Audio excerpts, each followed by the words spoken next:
Kolkata rape case में सारा खेल पलट चुका है।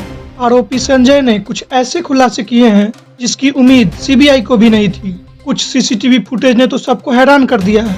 गैंग रेप वाले आरोप को लेकर सीबीआई ने एक बड़ा सिग्नल दिया है। संजय के नए बयान से 7 लोग के साथ प्रिंसिपल का भी बचना मुश्किल लग रहा है, जो अब तक संजय को मुहरा बनाकर उसके पीछे छुपे हुए थे। अब असली कातिल कौन है, इसे लेकर उलझने बढ़ती जा रही है। कुछ सीसीटीवी फुटेज और कुछ बयानों ने इस पूरे केस को घुमा दिया है। आज जानेंगे आखिर क्यों उलझता जा रहा है। कोलकाता रेप मर्डर केस में सीबीआई के लिए मुश्किलें क्यों बढ़ती जा रही है। उस रात के 4 किरदार को लेकर कई नए खुलासे हुए हैं।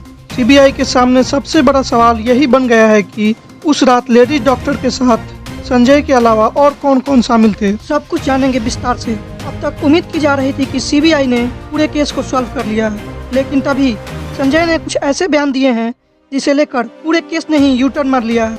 अब मेरी बात को आप ध्यान से सुनिए। 8 अगस्त की रात ट्रेनी डॉक्टर हॉस्पिटल के सेमिनार हॉल में सो रही थी। सुबह के 4:30 पर संजय को सेमिनार हॉल में घुसते हुए देखा गया। आप लोग टाइमिंग को अच्छे से नोट करते चलिए। फिर उसे 4:32 पर सेमिनार हॉल से बाहर आते हुए देखा गया। आरोप है कि संजय ने उसी 29 मिनट में इस वारदात को अंजाम दिया और सेमिनार हॉल से निकल गया। यानी 9 अगस्त के सुबह ठीक 4 बजे के बाद उसने यह कांड कर दिया था। यह घटना 9 अगस्त को पुलिस के सामने आई, जब 31 साल की महिला ट्रेनी डॉक्टर का अर्धनग्न शव आरजी मेडिकल कॉलेज के 3रे मंजिल पर स्थित सेमिनार हॉल में मिला। उनके शरीर पर कपड़े नहीं थे, खून बह रहा था और जगह जगह चोट के निशान थे। डॉक्टर 36 घंटे के शिफ्ट के बाद वहां आराम करने के लिए गई थी। पोस्टमार्टम में 16 बाहरी और 9 आंतरिक चोट पाई गई हैं। इस बात की जांच की जा रही है कि ये सभी चोट उन्हें किसने दिए हैं। सीसीटीवी फुटेज में दिखा कि संजय रॉय 8 अगस्त को अस्पताल के चेस्ट डिपार्टमेंट में पीड़ित डॉक्टर और अन्य लोगों को घूरते हुए देखा गया था। उस समय उसकी नीयत काफी बिगड़ी हुई थी। लेकिन सबसे चौंकाने वाली बात है कि संजय रॉय, जिसे 31 साल की ट्रेनी डॉक्टर के रेप और हत्या के आरोप में जेल में रखा गया है, उसने जेल के सुरक्षा कर्मी से कहा कि उसे इस मामले के बारे में कुछ नहीं पता। शुक्रवार को उसने न्यायिक मजिस्ट्रेट की अदालत में यही बात दोहराई। उसने जज से कहा कि उसे अपनी बेगुनाही साबित करने के लिए पॉलीग्राफी टेस्ट की सहमति दी थी और उसे इस मामले के बारे में कोई जानकारी नहीं। लेकिन हैरानी वाली बात यह है कि कोलकाता पुलिस के अनुसार संजय ने पहले कबूल किया था कि उसने आरजी कर मेडिकल कॉलेज और अस्पताल के सेमिनार हॉल में उस ट्रेनी डॉक्टर के साथ हत्या और रेप की थी। माना जा रहा है कि ममता दीदी के कोलकाता पुलिस ने संजय से सच उगलवाने के लिए कड़े हथकंडे अपनाए थे, जिसमें उसने अपना जुर्म कबूल कर लिया था। लेकिन अब पॉलीग्राफ टेस्ट से पहले संजय ने अपने इस कबूलनामा से पलटते हुए दावा किया है कि उसे फंसाया जा रहा है और वह निर्दोष है।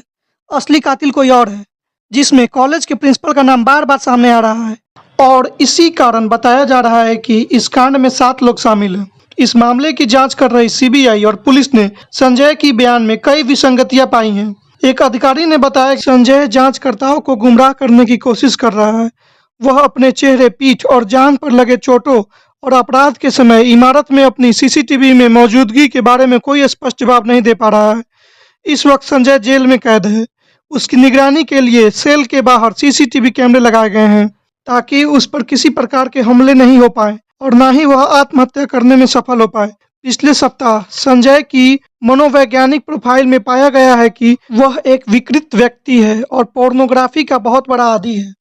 सीबीआई के एक अधिकारी ने कहा कि उसके अंदर जानवर जैसी प्रवृत्ति है और उसने अपराध के लिए कोई पछतावा नहीं दिखाया है।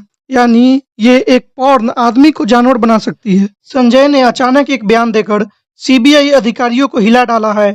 संजय बार बार कह रहा है उसने महिला डॉक्टर को नहीं मारा। उसके बाद ये भी सवाल उठ रहा है, क्या उसने रेप किया और वहां से चला गया? अगर वह हैवानियत करके चला गया तो फिर महिला के साथ और क्या क्या हुआ और उसे किसने मारा? क्या इसमें उन 7 लोगों और प्रिंसिपल का कोई संबंध है? संजय रॉय की वकील कविता सरकार ने कहा कि संजय अब पूरी तरह से जांच में सहयोग करना चाहता है और सच को सामने लाने के लिए पॉलीग्राफी टेस्ट के लिए तैयार है। यानी कि इस केस में अब बाकी आरोपी भी नहीं बच पाएंगे। वकील कविता ने आगे बताया कि जब संजय से पॉलीग्राफी टेस्ट की सहमति ली गई थी तब वो वहां मौजूद थी और उन्होंने उसे समझाया कि टेस्ट में क्या होता है। संजय ने तब सहमति दी और कहा कि वह मानसिक रूप से बहुत दबाव में है क्योंकि उस पर झूठे आरोप लगाए गए हैं। वह चाहता है कि सच्चाई सामने आए। संजय की इस बयान से कोलकाता केस को पूरी तरह से पलट कर रख दिया है, क्योंकि अब तक जिस संजय को मोहरा बनाया जा रहा था वह अब मुंह खोलने को धीरे धीरे तैयार हो रहा है। जल्द ही इस केस में नए खुलासे होने वाले हैं, लेकिन इसके बावजूद कई एंगल बाकी हैं। इसकी जांच होनी बाकी है। माना जा रहा है कि शुरुआत में कोलकाता पुलिस ने जिस तरह केस को हैंडल किया था उससे साफ हो जाता है कि संजय ही अपराधी था, लेकिन जानकारों का मानना है कि बहुत कुछ छुपाया जा रहा है। इसके अलावा पता चला कि वारदात वाली रात को संजय रेड लाइट एरिया में भी गया था, जो हॉस्पिटल से मात्र 2 किलोमीटर की दूरी पर है। वहां पे संजय अपनी हवस नहीं मिटा सका तो उसने लौटते वक्त एक लड़की से छेड़छाड़ भी की थी, जो ये दर्शाता है कि रेड लाइट एरिया से वापस लौटते समय वह बेहद खूंखार हो गया था और कुछ भी कर गुजरने को तैयार था। इस केस में सीबीआई लगातार आरजी कर मेडिकल कॉलेज के पूर्व प्रिंसिपल संदीप घोष से पूछताछ कर रही है। इस वीडियो में फिलहाल आप इतना ही देख रहे थे। बाकी नए अपडेट के साथ हम जल्द मिलेंगे। धन्यवाद।